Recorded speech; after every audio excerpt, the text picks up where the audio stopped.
to another Patreon video where we are looking at the process we went through to create Riganea. Now, couple of things to be said about this one. First and foremost, I guess this is a good example of starting something and then taking a break and then coming back and then seeing that, maybe this is not the thing. Though the idea is good, you have another idea, that sort of thing. So I drew this in the beginning, and you can see, like the helmet here is based around the design of a Frisian cap. And we're doing kind of, the classic Evan does a character thing with a straight up and down. And I quite like this little cape system. Pretty much the same cape she ends up with at the end, except for the tassels, which I'm going to use for another character somewhere, but didn't really fit for this one. Anyway, so I go through, this is quite a while ago, doing the sketch. I did not do this on the stream, did this just for myself. And, it's a pretty neat little design that I'm quite into. But it ends up just not feeling right for this character. I could have probably just used the sketch for like another warrior or something. But again, I'm trying to like challenge myself a little more these days, trying to do a little more interesting poses and stuff. I know that's a bit ironic, seeing as we just came from a character with a very stiff pose, or not stiff, but sort of straight up and down, the captain one. But as I say, the redesign for this is going to kind of prove that point of trying to do more dynamic stuff. Anyway, in this part of the process, I'm doing a lot of like thinking about what Riganea is as a character, or who she is as a character. There is this motif I have in mind for just using, which is sort of these downward-facing triangles of overlapping sheets of scale mail, and I was kind of playing around with using that for her. And the original idea was that she, like Orlov, was primarily a great cavalry rider. But I've kind of fallen in with another idea for her in the meantime, and so by the time I had put this away and came back to it, those changes had been made in the writing, and suddenly this as a concept just didn't quite fit as well anymore. So I do have an idea of this kind of becoming the basis for the panoply for Sigurd when he finally kind of gets upgraded, when he kind of gets into the war. And that would be a cool one to design, because there's a lot of neat little sort of combinations of shapes here. And I quite like that whole set of silhouettes, even if I didn't end up using it here. But this was a really fun exploration thing. I got to really play around with just like putting all these like triangular shapes together and trying to make like neat little combinations of harnesses and little design things that I quite enjoy. And so like you get to a point where you decide not to go on with the sketch, and there is a time where I would have thought of that as a net loss, but it feels somewhat kind of reassuring to not feel like it will have been a loss, seeing as I know I can draw this again. This isn't something that I didn't do just because I'm not going to use it. And I might post a sketch at some point. So, there is that as well. But the general idea for the character is still the same here. You can see we have a competent, accomplished warrior there, holding, like a head in her hand and quite a bit of gruesomeness. Though, given the final story that she'll end up telling, it just felt too direct. It felt too obvious. And so we go to this idea of dual-wielding swords. And this is after we had created the Kilgallen character, and so the model of the warrior with the double swords has kind of been set, and seeing as they're bound together from a narrative perspective, I figured it would kind of be cool to have a chance to show it in multiple characters and kind of show that there's a whole little culture of twain sword fighting or whatever. So here we're going into, you can see I'm playing around with a lot of dynamic poses and trying to find something that feels interesting. That's a very loose word, isn't it? Interesting. No, I'm trying to find something that feels dynamic, right? I'm trying to play with motion coming out of the piece towards us versus motion going across, or like a turning motion. And so I'm doing like lots of little things. Now this is sort of me pushing my drawing skills quite a bit, and I quite enjoy that. I want to try and do that more. You can see that, like it's a much more difficult thing to pre-visualize for me. So I'm spending a lot of time trying to like think out an idea for like, okay, a forward pacing leg would do this and this, but would you do that in a fighting situation? So I draw out like a bunch of legs and stuff, and it feels kind of right, and it's an idea, or you come to a place where you're like, nah, that's not what we're looking for. But we're getting closer, and you can see like we go from pretty crazy and out to like in and in and in, and then we reach this point where we have this nice sort of slow lateral shift to the right coming up through the pose, and then we have this sort of spread where ultimately the energy shoots out at different angles to the left. And that I quite like. I thought that looked neat. And I started playing around with ideas for the silhouette coming off of that previous design. So you can see that repetition of the triangle motif going on pretty heavily. And little by little, that'll be kind of folded in with an effort to kind of reflect other bits of the culture, or the I don't know, the traditions that characters that are close to her in a narrative sense also reflect, right? So there's elements here that tie her, for example, to Orloff, which is very appropriate, seeing as they were a couple, and there are armor elements that tie her both to like the Marchers and to the Talmnonis, and there's the dual swords again. So there's all kinds of things. And the idea here not being one simple concept. This is a complex character with lots of personality things, right? But it's about like trying to take something that's a simple read, which is this sort of dynamic fighting thing, and being a bit eye-catching. There's something very cool about two swords, if you can pull it off, if you can make it believable. A big inspiration for this, in terms of like thinking about how they would move and pounce around and kind of be this very hit and run kind of fighting meta, is to think about Lord Yuba from Nausicaa and the Valley of the Wind. So this kind of thing of like coming in and like quick jabbing stabs and then out again. So that's kind of the idea here, to kind of illustrate. And I'm sure there's, even better ways of doing it. I do think that this ended up really nice. So I'm quite happy with this one. So we're going on here, like doing the line art. You can see I'm trying to keep to the idea of designing out each shape rather than getting particularly clear lines or clean lines. So there's a lot of back and forth. I'm trying to just keep it relatively simple and trying to make sure that I'm walking that balance between, interesting shapes for the sake of interesting shapes versus interesting shapes that describe some three-dimensional form and movement in space. So at the end, again, like I'm very happy with how the cape turned out. It feels big and heavy, so you get that sense that this could like, sort of wrap her pretty well, and then you have sort of the levels of armor on top of her, and then you can see her anatomy kind of through, especially through the arms there. And I really like how that whole thing sits together, because you do get the sense that there's sort of levels to it, but there's still dynamic movement within those layers. It's quite fun. I quite like that.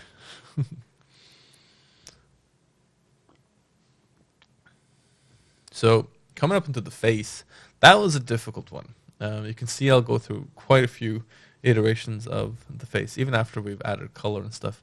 I think we'd get pretty close in the line art, but then like towards the end, as so often there is, a bit of nudging and fixing and getting sort of the whole idea of the character out. But in the end, like the character is quite weird and complex, and I don't know how much I should be telling you all about them. Spoiler alert. But this idea of someone who has grown up into a warrior culture where the idea is to sort of be the ultimate warrior, and that comes with, like, if you think about overt warrior cultures that still exist, right? Like not sort of neo fucking alpha chodes, whatever, but think about like Maori warrior culture, where you have a war cry that's sort of recognized, and there's goes with this whole sort of contortion of the face and the idea of like trying to make the scary face. That seems like such a great, an intuitive way of showing what like a warrior spirit it is or whatever. And we have lots of elements from medieval history and from earlier history of people sort of going into battle screaming and doing things. And I like the idea of there being technique to this, that there being thought behind it. It's not just like mindlessness. That's just how like Tacitus and his bunch of boring broods would describe it, But these are people who are doing like maybe it's like an ode to a particular god or something, So they're going into battle with the face of this or that god or something. In this case, she is, as anyone in this world who fights with two swords, tends to be accolades of the god of war, or the twins of war, right? Hence the swords. And so this is the same both as Kilgallen and Piltadorix. So we do get like there's a sense that there's things going on within like a larger cultural group and so on. And so like she has this sort of very contorted facial grin almost as she leaps into battle and slaughters her way through the enemies. And that was a difficult thing to really capture. Like you can see the face as it is right now, and it works pretty good. It does communicate aggression, but later we get a little bit of a grin in there as well, and that I think works pretty well. The helmet again, like a lot of her armor also takes some inspiration from Leontopodix, back when we designed him, because like Leontopodix, she is from sort of a mountainous area, and in sort of the same area that he is from. Not the same exact mountains, but close enough that they have very similar, a similar cultural structure to the civil population, and the kind of capes, the kind of patterns, the kind of things that or the kind of cloth that would be produced in such a way as to be used for example, a cloak or something, would be quite similar. So they're not super different, and you can imagine if these people went to war against each other, like they later would, then they would probably change up what they wore so as to distinguish each other from, or distinguish between each other. So you can see, for example, that like there's a slightly bigger difference between Orlauf and Leon than there is between Riganea and Leon, because that's a very different time or like period in time. And you can see on the piece where Orlauf rides to war that he's wearing his sort of wolf pelt outside of the fur to kind of help distinguish, and he's hung red barding on his horse to sort of distinguish from the people who are going to be clad in green and gold that he's going into battle against. Anyway, back to what we were talking about. And he hangs the red because he's going into battle with marchers, right? But I'm trying to get to the point that there's like a complex loyalty system going on here, because you have, different families and different connections and things, right? So people make choices and then they match those choices with color. It's all very subtle. Anyway, we're coming into the colors, so very appropriate to talk about them. And this one was pretty simple. I had the sort of the general recipe of what I was going to go for here. So I'm kind of paint by numbers, and I spent quite a bit of time on the lines, so I felt quite comfortable about them. So one thing I really wanted to try and do, though, was to get a bunch of subtlety through in the coloring thing. It's a thing I've been trying to do lately. You can see quite a bit of that in the other video we just put up. And it's quite fun, like just trying to find your harmony here, and this idea of making the color layer look good enough to just be posted as a color layer is a nice little challenge in upon itself. So I quite like that. There is also the sort of subtle variation scheme. So especially in the bronze armor, there's a really nice little thing where if you just vary up the lighting, or not the lighting, the color, the hue of each scale, or at least some variation of the scales, you do get quite a nice little sort of weathering effect, which I really, really like. I thought that worked really well, and gets that sense of like bronze that has oxidized slightly. Working in with the swords, first I thought about like trying to introduce some blue in there, and then once we got to kind of the addition of the blood, then became very clear very quickly that like, wait, this isn't going to do much. So there's like a tiny bit of blue shining through once we added it, but got taken over by the red pretty quickly. But then I quite like that. I do tend to be a bit of a sucker for a green-red contrast. I'm not sure why that is. Maybe I just like really simple color combinations. I don't know, but works out pretty good. Now I also added, as you can see, like a pattern variation on her cape. So it's just stripes. Actually, it's little cross sections. So it's the same pattern that Orlov has, and it's slightly different than the one Leon has, because these are slightly different places, but they're mostly the same kind of place, right? So that's the whole thing again. At this point, I wasn't really thinking about whether or not to do a background. So the idea was to do the same thing as had been done with like Orlov and the gang. But then on the other hand, there is a big part of her story that is down to the place she ended up doing her last big fight. So yeah, it felt appropriate to kind of elaborate on this character. Also, it was just really fun to do. Like first, I was planning to do like a whole sort of slaughtered battlefield, but it became a little too elaborate after a while. Another thing that was important for this character, much like with her former sort of travel mate, Kilgallen, it was for her to have tattoos. And so this is something I've grown to like quite a bit, which is kind of just wrapping shapes onto forms, right? Or wrapping patterns onto forms. It's nice and meditative, quite a bit like doing chainmail. It's about taking it slow enough to kind of keep it clear, and just keep going until you're done, and try and vary up sizes, and try and make, like with what you're seeing right now, with like try and make these like through lines and matching macro design with micro design, all that kind of good stuff. I love all that. So that's what I was going for. Now we're coming into lighting, and only thing I really knew that I'd kind of seen at this point was this sort of nice line between the eyes and the arm. So I wanted to try and strengthen that behind the light to kind of create a nice cast shadowing across the face, and then also have that sort of like line shadow across the face to create a further connection between the face and the arm. So you had that like the eye strikes with the sword kind of idea. Now I'm also trying to explain to my audience how I'm thinking about the light, how I'm trying to like be specific about the angle the light is coming in on, and how I'm trying to do like large to small. And for once, I feel like I really managed to keep to the large to small thing. So you can see like most of the modeling is already done at this point. I got all the big stuff down, so like the mannequin, the basic construction of the character felt like it was sitting in space. At that point, like forming out the face felt really easy, because as long as you have that illusion of spatiality going, you can always add to it. It's hard to break it once you have it. And then you can always just rewind to where it's still operating, and then you can kind of go on from there. And you can learn lessons from your mistakes and all that kind of stuff. But it's such a kick when you manage to get that done, especially on the first run. So I say it again. I said it before. I'm probably gonna say it more times. And I'm by far not sort of faultless in my execution of this, but try and get your modeling done in the first light pass.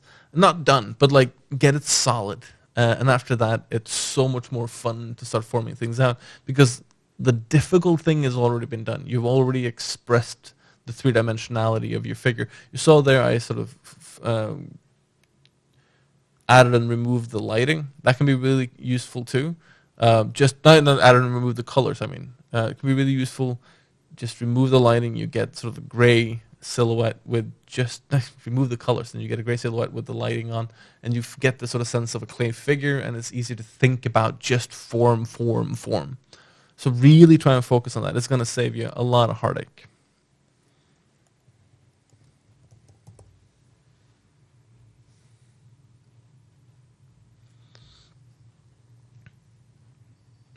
So at this point, I'm working on sort of the dip shadows, sort of the pooling shadows, or the darkest dark shadows, however you want to say it. I'm trying to create a little bit of volume inside the cape, get that sort of sense of a big hanging shape in space, so we get that kind of swooping, almost like wing-like feeling around her. That's quite a difficult thing to do, but also really, really gratifying when you do find those folds that you can crease out and really, really get into it with. And again, you can see I'm always touching up in the face, trying to push or pull or like make that facial expression all the stronger.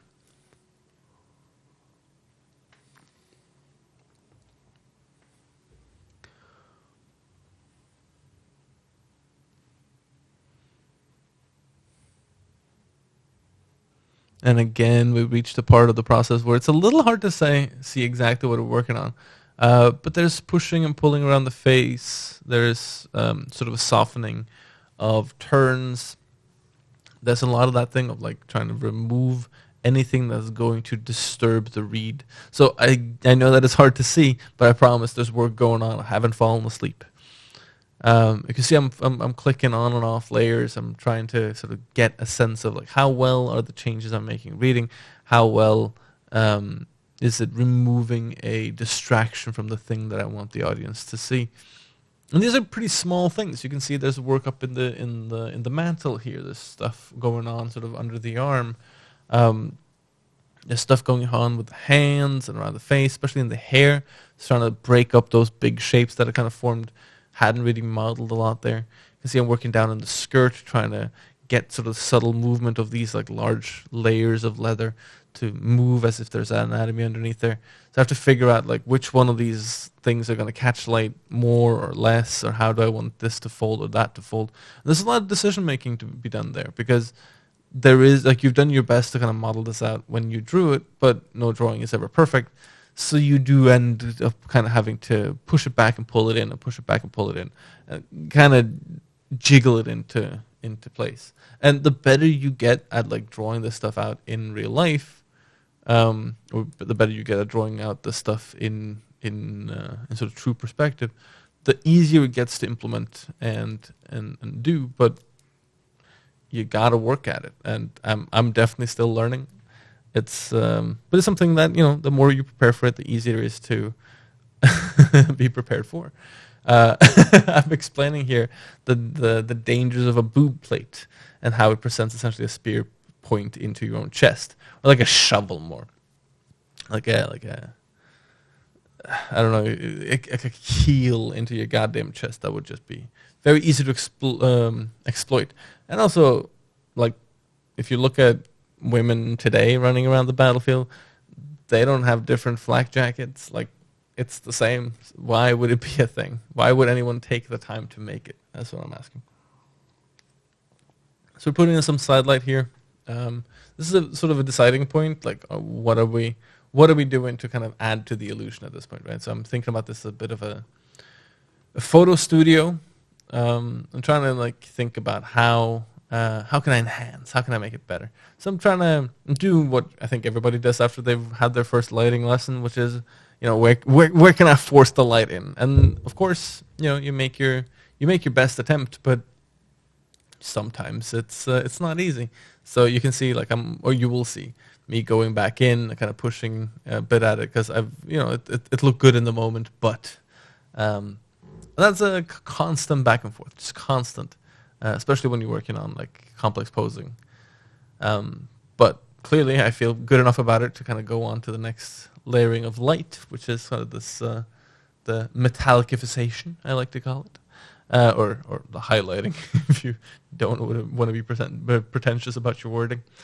Anyway, this was probably the most satisfying thing in the whole painting process. Just going through and picking out highlighting, because everything else was sitting well in space. So there was no risk to this. This wasn't fundamental.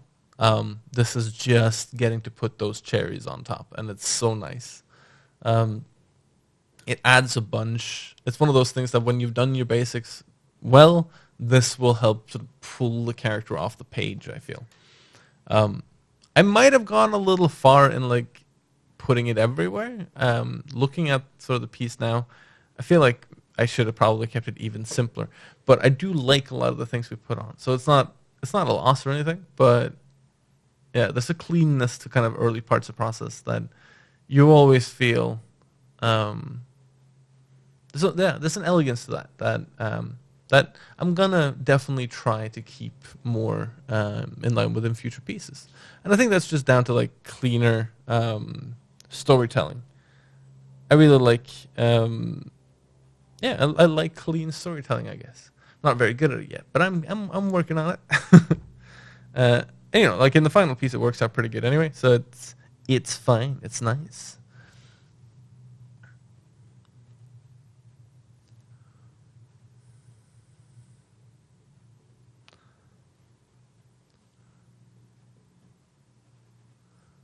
So now we're getting into kind of a bit of the drama in the chest area there, and I quite like how that's working out too. You really get the feeling of one segment sitting on top of another.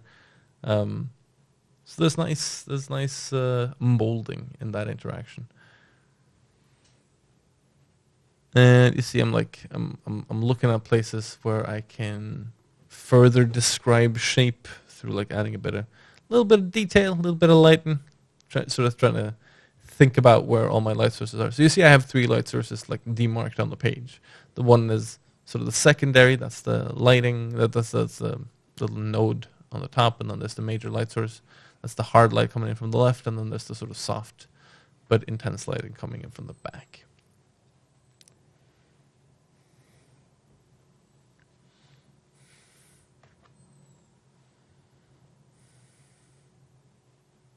So here you'll get to see the entire exploration of what to do with the background. First, it was this idea of like, why not have her in something similar to Harold and the rest of the gang, where it's just like a void behind them and so on. And I think that could have worked if I hadn't messed up the blue there. If I'd gone for something lighter, I think that might have worked. But as it were, it didn't feel right. It felt too sort of loosey-goosey. And again, like I think if we'd gone with something harsher. No, not harsher.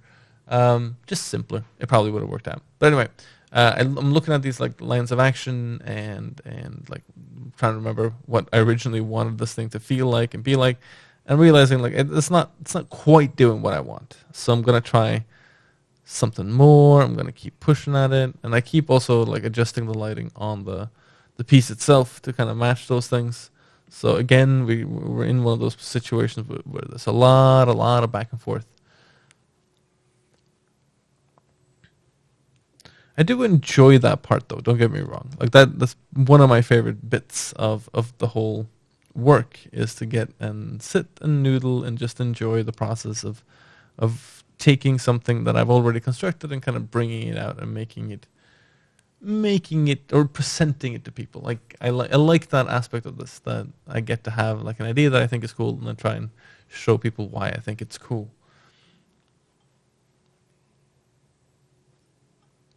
And being at a point where you feel like that has already come out, but there's like a little bit more to show, that's always fun.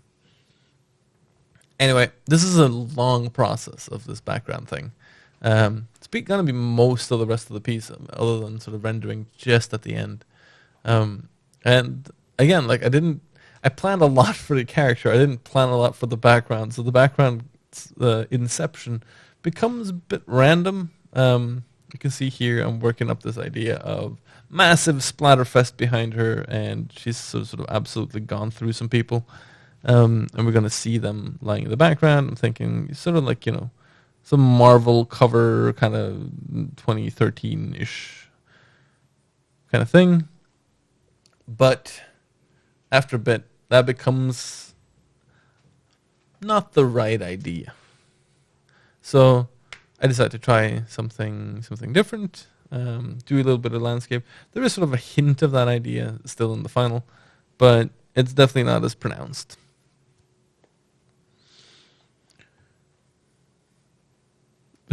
The irony of that being that, in the end she does kind of look like or if if you were inclined for sort of humor, it does kind of look like she's standing and stabbing in the middle of nowhere. If you if one was to kind of go at it from that perspective, but I feel like the idea of the character comes along or comes across more clearly this way.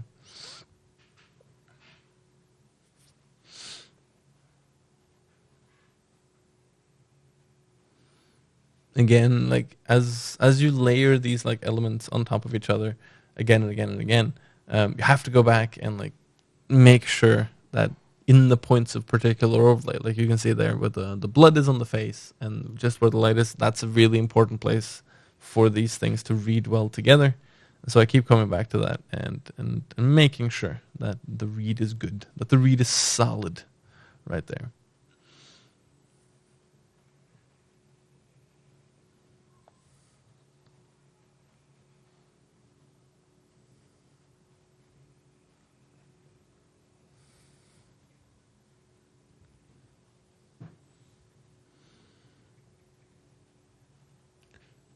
So a lot of polishing work, a lot of using the lasso tool to kind of pick out particular places to give a little extra love and to give a little extra stuff.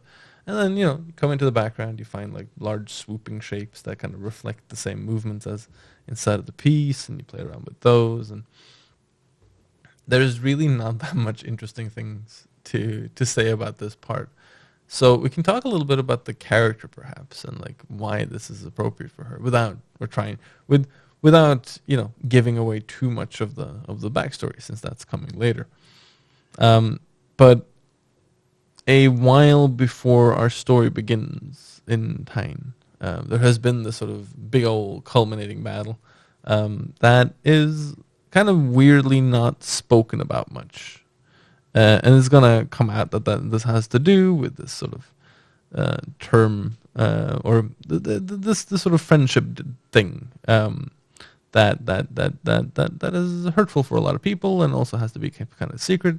So there's plenty of reasons, and we'll kind of discover them, and that will give us an idea of certain relationships within the world and so on. It's the whole thing. But anyway, the the point of this character is that she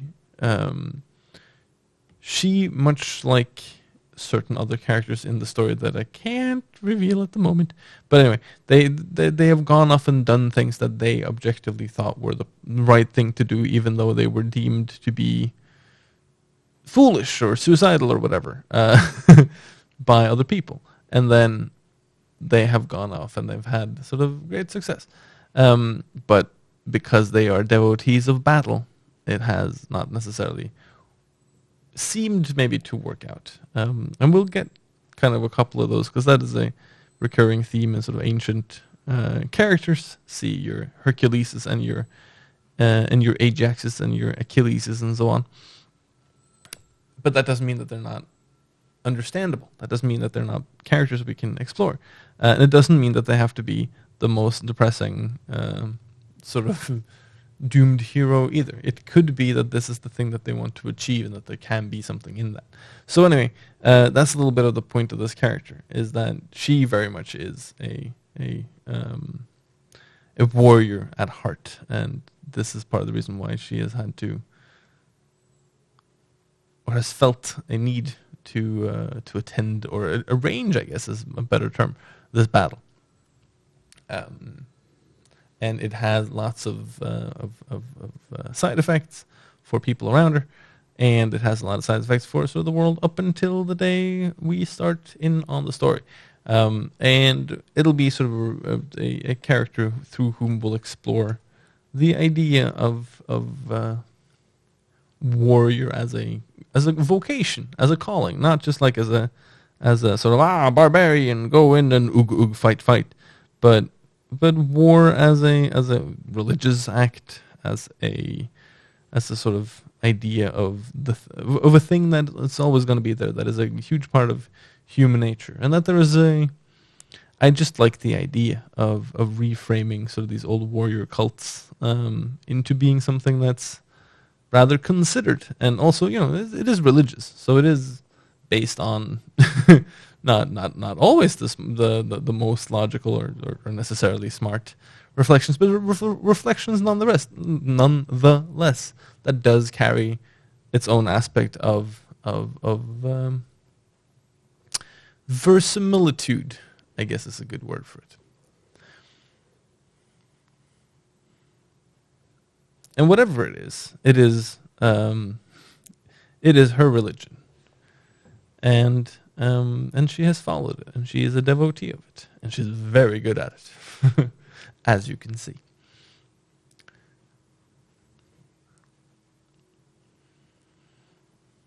So the place this fight takes place, it's a weird sentence, is sort of up in the mountains, and they have made an ambush to sort of cut the tail off of the dragon, as it were, and they have successfully done so, and it is a do or die kind of mission, because they have to get in, and they have to really essentially they're trying to burn off the spoils of war for the dominant, who have just been through this whole thing, and they're trying to score a goal, I guess, score a hit against the dominant that will nullify their gains in the war. And as we learn from the Song of Roland and the Battle of Roncesvalles, this is well done by cutting off the enemy baggage train and killing a bunch of their most famous knights and or retainers and or warriors in the process. So, a little bit of a spoiler warning there, but that's ostensibly our Riganea's fight is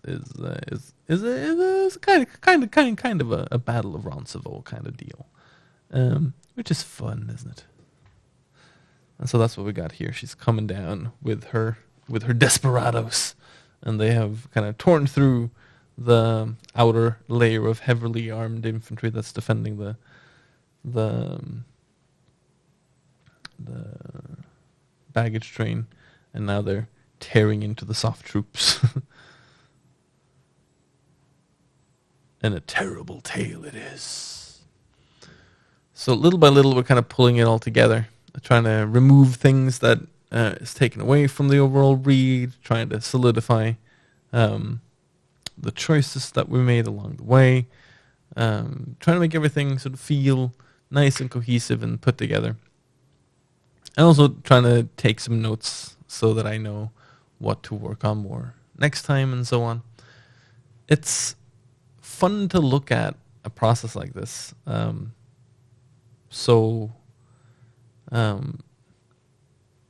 directly after being done with it, because it's it went quite well, at least especially in the beginning, one might say, and then at some point I started running into more elaborate problems and have some solutions for it. But this background thing, for example, became a bit of a time sink, but that's fine. It was a nice little exploration. But also lets me know, much like when we did the charge piece. I need to work on my landscape painting. I need to work on that aspect of things. And when we did Heideholt, I need to work on my ability to paint in a nature scene, I guess. That's a fun new thing to think about as another sort of challenge to take up and to work on. So, I'm down for that. But anyway, this character is coming to an end. I'm quite happy with her. I'm excited to elaborate on her story and also show how it fits into the story that is going to be told in time. So all of that is coming up and being told. And I wish I was better at sharing this stuff in real time, but it's hard to kind of to write in a sufficient volume that you can do that. But little by little, the stuff will come out and you'll get to see, and hopefully you like it. And hopefully you'll enjoy. I certainly have. It's been a really fun character to do, and I'm looking forward to going on to the next one. So thanks for watching, and see you then. Cheers.